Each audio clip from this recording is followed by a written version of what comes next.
Agree.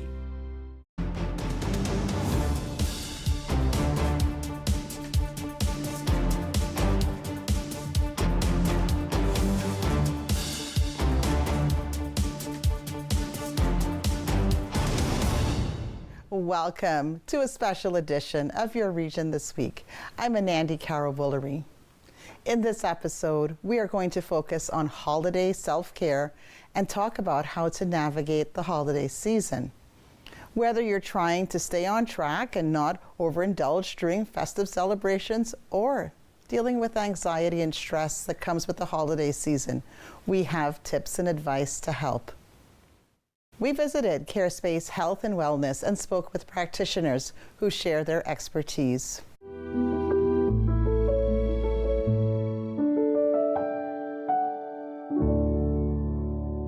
I love how we operate at Carespace. I think that healthcare is very siloed, and oftentimes practitioners are not talking to each other, and somebody could be seeing a variety of different people, and no goals are being achieved and no needs are being met.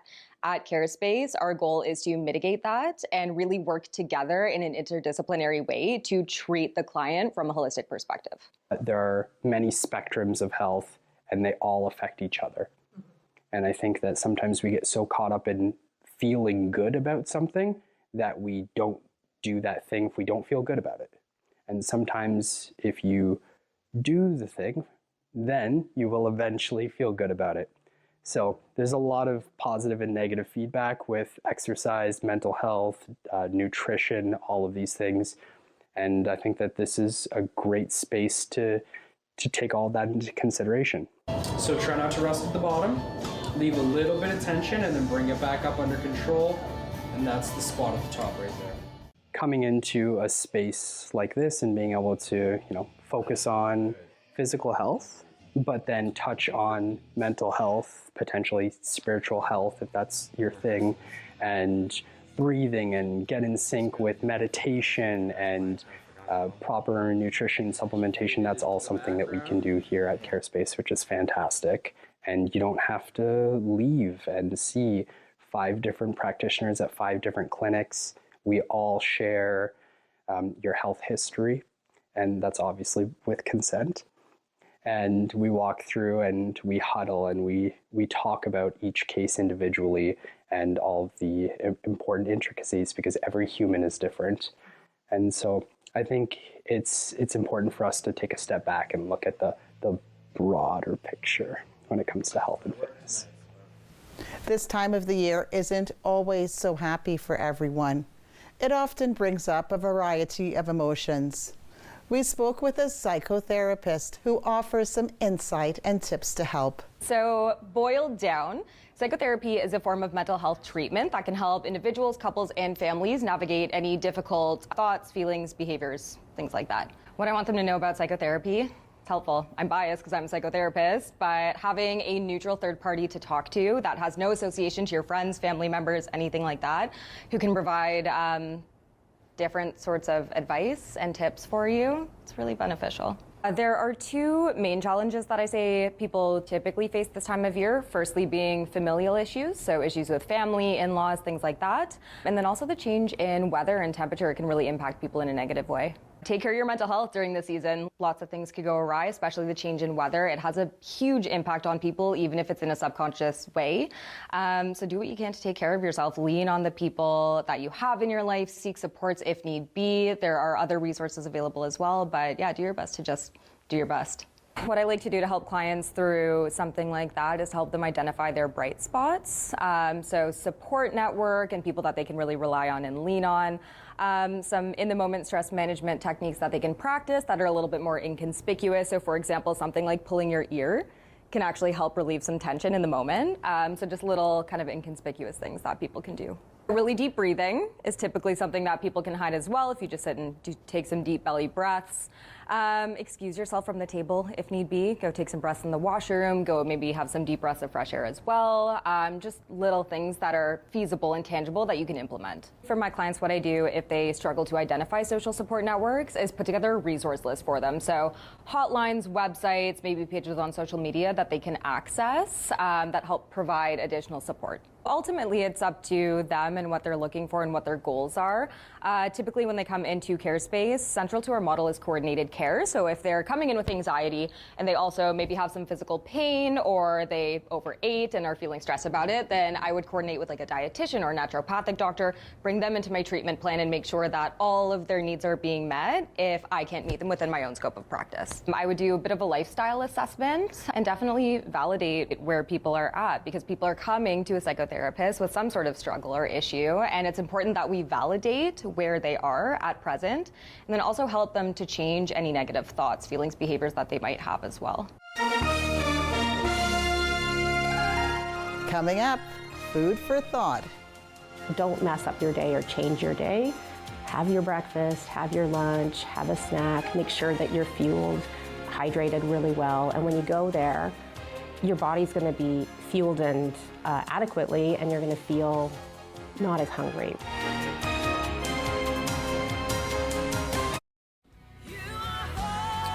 Sundays for Paris is a service that we believe will help you discover more of God's promises and purpose for your life. A reminder that God is for you. Courtesy of Paris Community Church. Join us every Sunday at 10:30 a.m. on Rogers TV to be encouraged and pointed towards hope.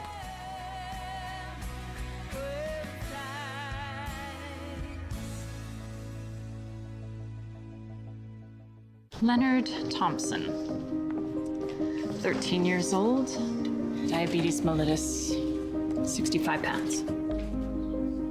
Starve the child to let them live. The treatment's as cruel as the disease. It's a death sentence. Dr. Banting. This could be it.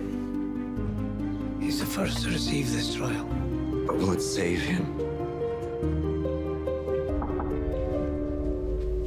It's not pure enough. So we try again. And again. And again.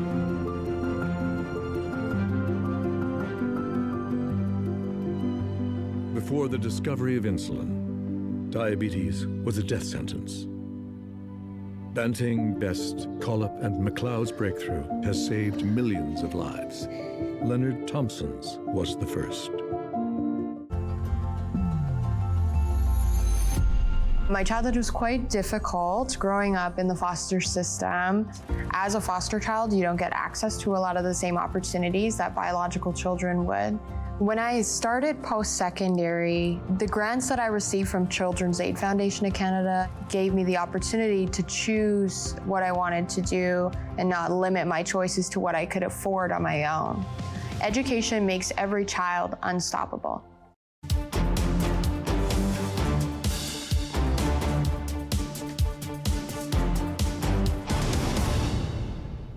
Holiday parties are almost unavoidable in December and early January. But how do you enjoy the added treats and decadent foods and stay on track? You don't want to be restrictive. You kind of want to go in knowing that you're going to have a good time and not feel guilt. So that's kind of one thing I would say. The other thing is going in with a plan. So having an idea of what it is you're going to be partaking in. What's the most important thing? It's meeting with the people, the socialization, the get-togethers part. Food is also part of it, and there might be one or two items that you really, really love and you don't want to pass up on, so I would suggest you plan to have that. And then if you're thinking about the overall day, don't mess up your day or change your day.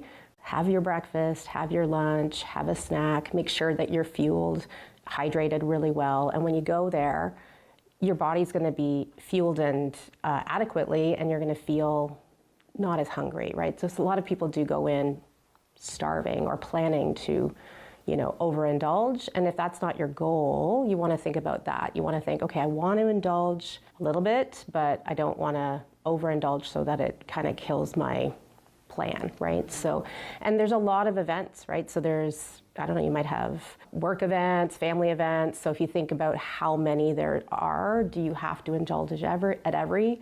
Probably not. The first thing, the priority I would say, is trying to make sure that you kind of stick to a routine where whatever your routine is, like if you're eating breakfast normally, lunch, and a snack, and then dinner, maybe that's your routine. Kind of stick to that. You can make that smaller so that you have some more room for those extra calories, but also know that those extra calories that you do have once or twice or 3 times isn't going to all of a sudden add fat mass, right? It might add some weight. A lot of that's water, and if you get back to your normal routine again, it's not going to be a big deal. It's really when you're doing this over and over and over and over again for weeks and months that's going to make an impact on your goal.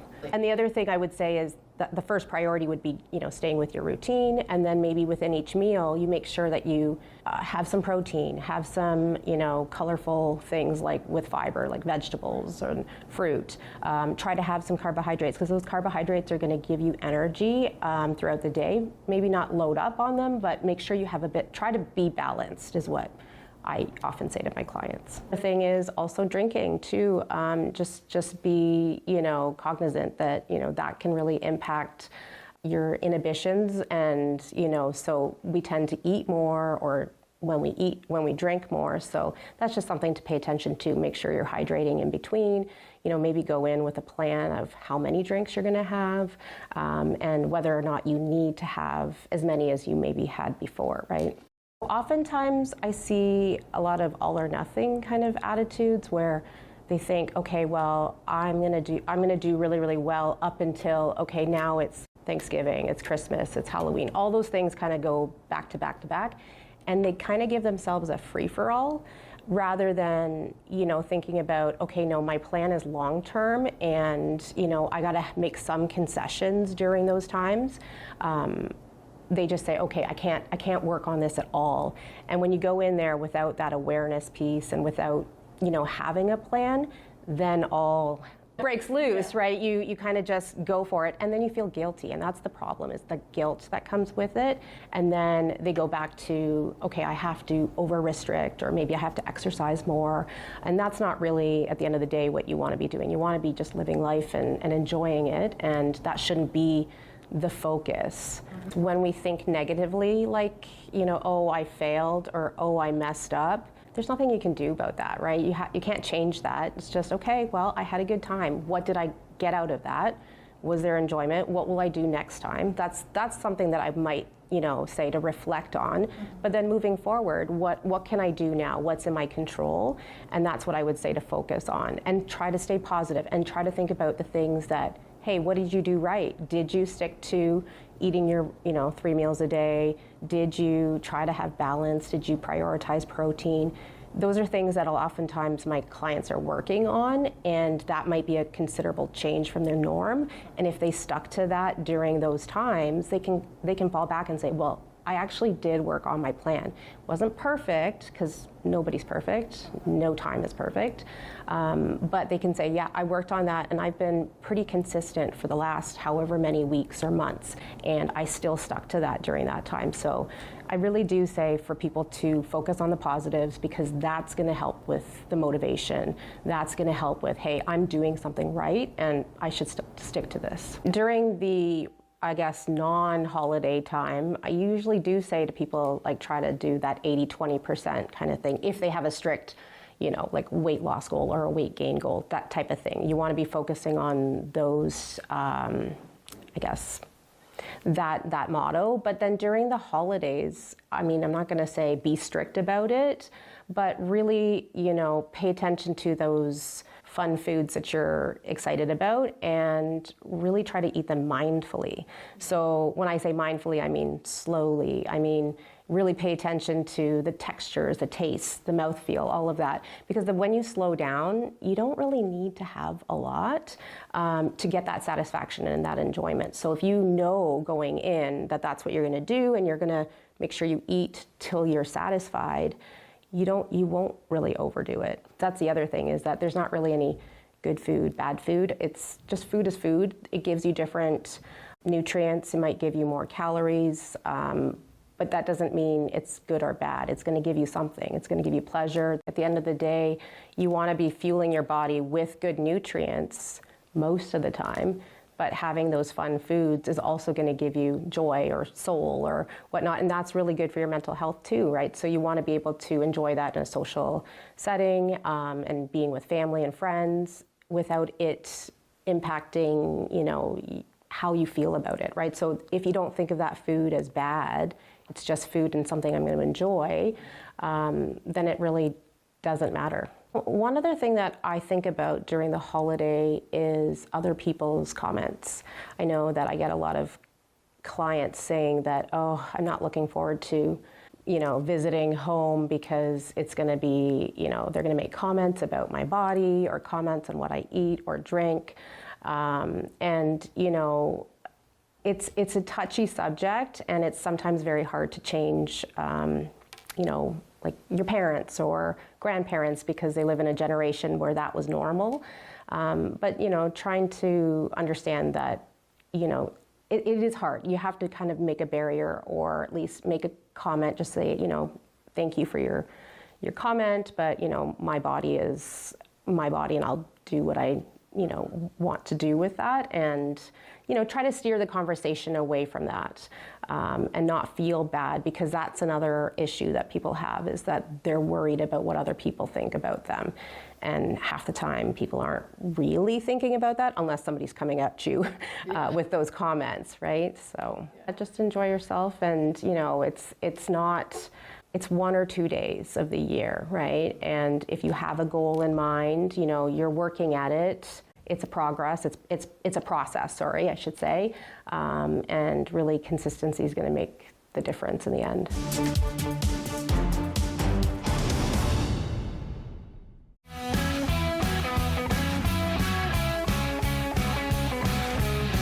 Wealth.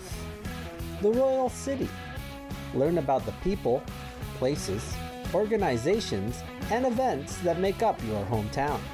Join us each and every episode to learn more about Guelph and what's happening in the Royal City.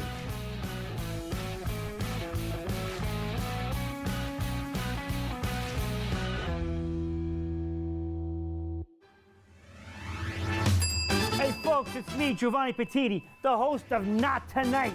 It's the new late night talk show right here on Rogers TV. We got fabulous guests, a lot of laughs. It's just like the Jimmy Kimmel Show, if you order the Jimmy Kimmel Show on Wish. So join me Sunday at 10 o'clock right here on Rogers TV. Nice.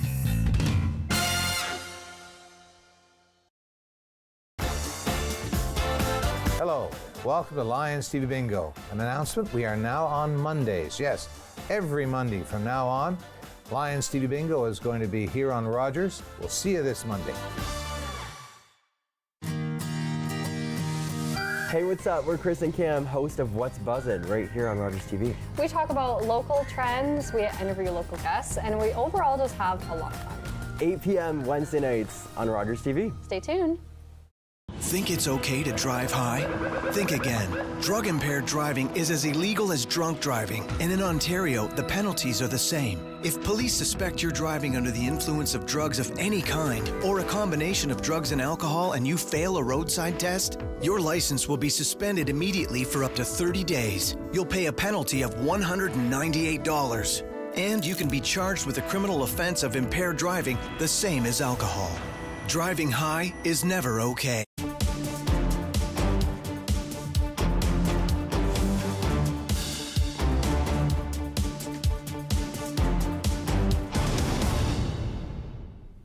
Rethinking what it means to exercise. It doesn't mean spending hours at the gym.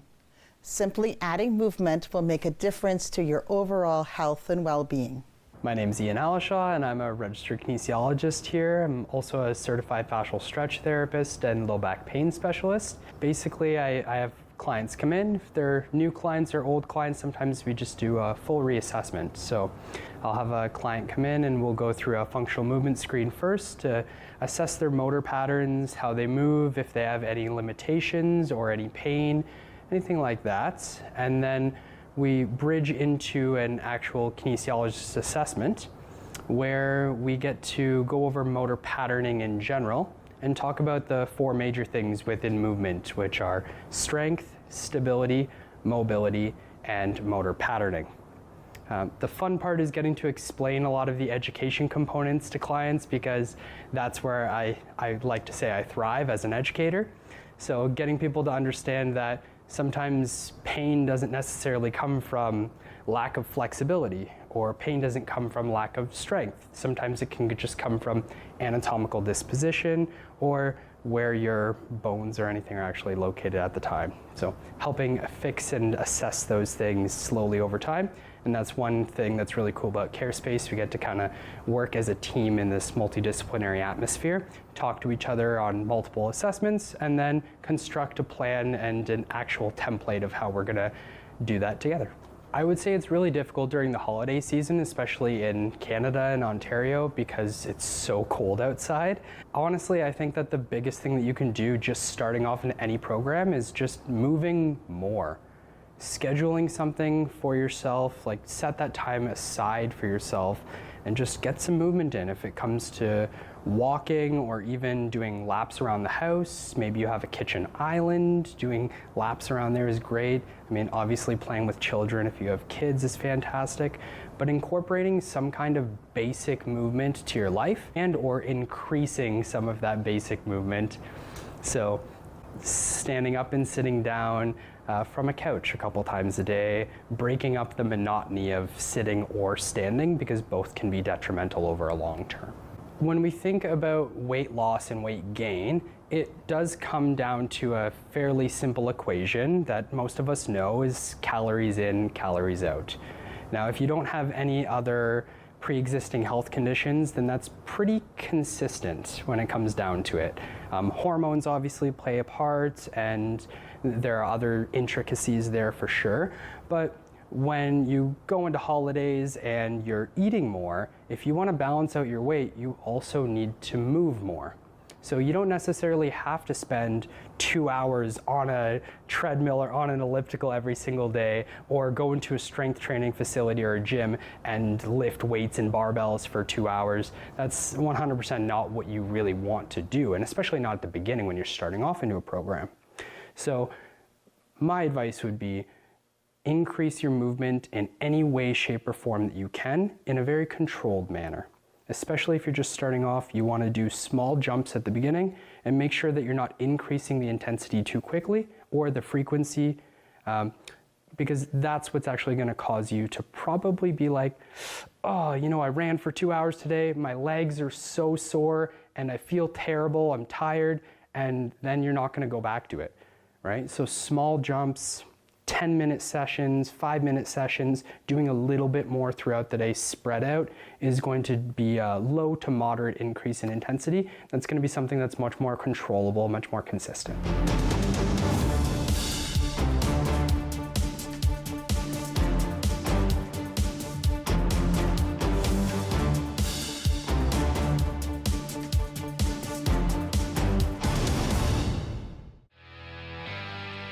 Hey everybody, it's Sean Ferfaro reminding you to tune in every Friday night at 6:30 for This Week in Rangers Nation. I'm going to have exclusive highlights and interviews with your Rangers players. I'm going to have Rangers alumni. We're going to talk to some of the coaches, and because it's me, we're going to have a little bit of fun as well. Every Friday at 6:30, everything you want to know here in our town. It's This Week in Rangers Nation right here on Rogers TV.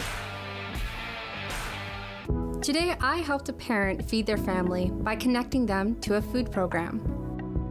Today, I helped someone connect with mental health supports. Today, I helped a couple struggling to pay their bills access financial aid. Every day, 211 navigators connect Canadians to critical government and community programs and services. 211. Help starts here. Ani, I'm Carolyn King, and I'm a member of the Mississaugas of the Credit First Nation and the creator of the Moccasin Identifier.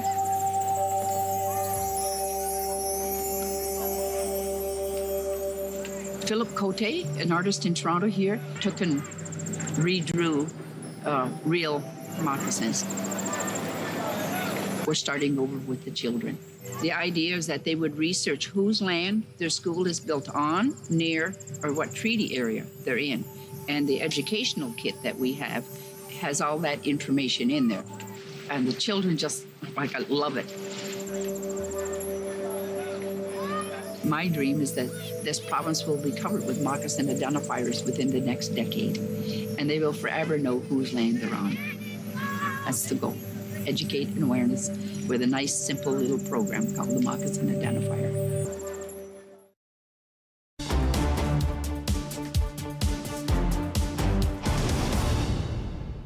Once the festive season comes to a close, how do we refocus and shift back into our normal routines?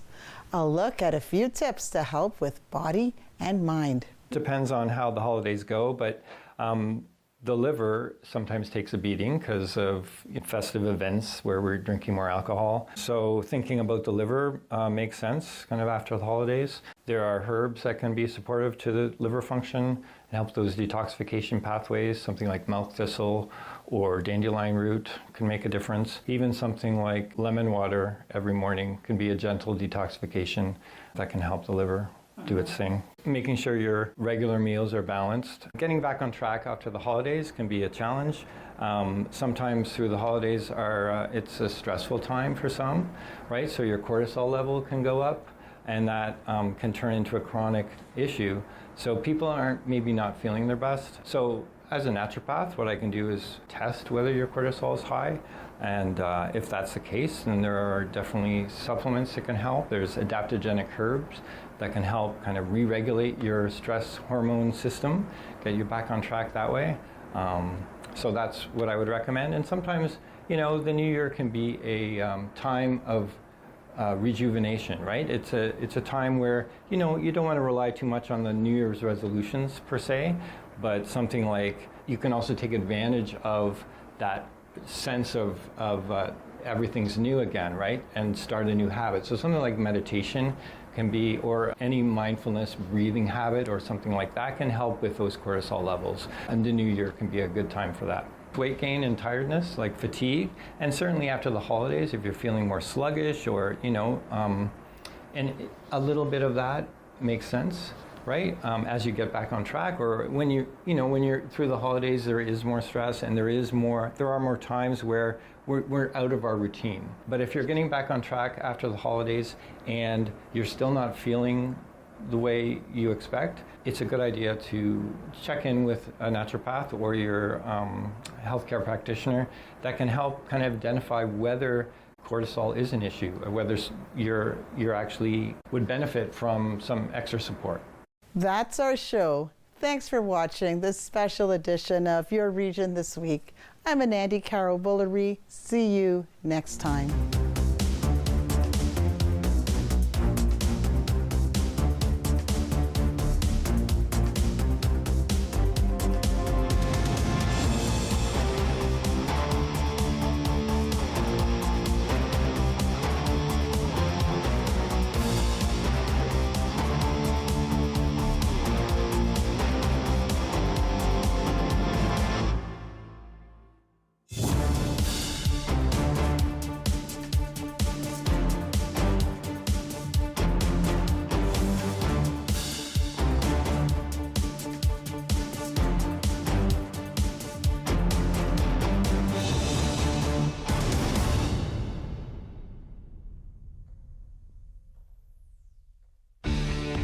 Connect with us by visiting our website or email us at comments@rogerstv.com.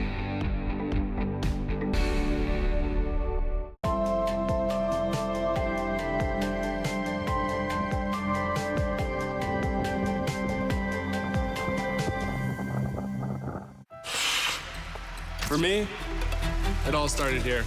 I do my best work here. This guy's dangerous from here, here, and here. We're watching history in the making here. And our fans are up here. I'm here for it. It's all about what's up here and what's in here. Sportsnet, here for hockey. When I decided to go back to university, the Children's Aid Foundation of Canada supported me